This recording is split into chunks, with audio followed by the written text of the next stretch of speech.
I worked with this crazy psychologist. He used to put jokes on his multiple choice tests.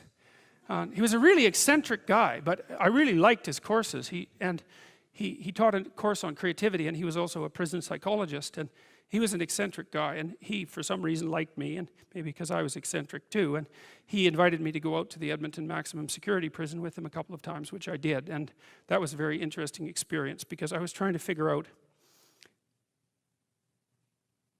what role each individual's behavior bore to the pathology of the group. It was something like that.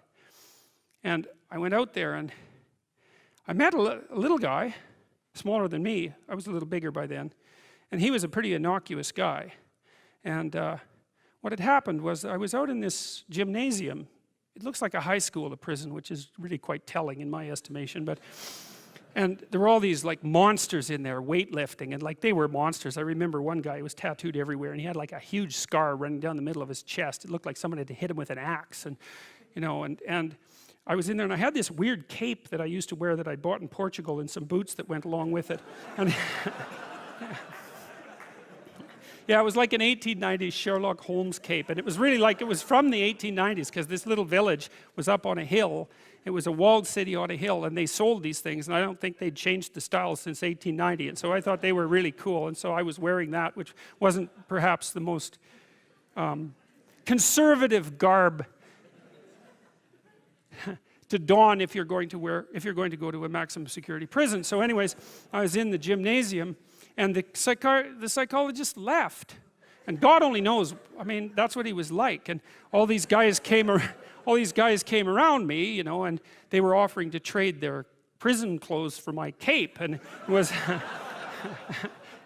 it was like I was being made an offer I couldn't refuse, you know, and so I didn't really know what to do. And then this little guy said something like that the psychologist sent me to come and take you away or something like that.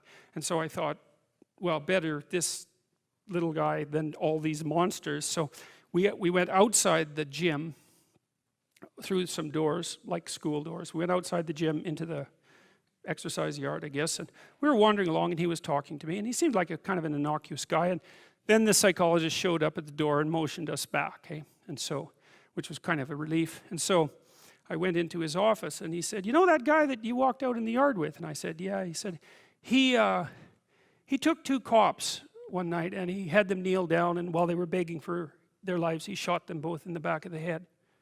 And I thought,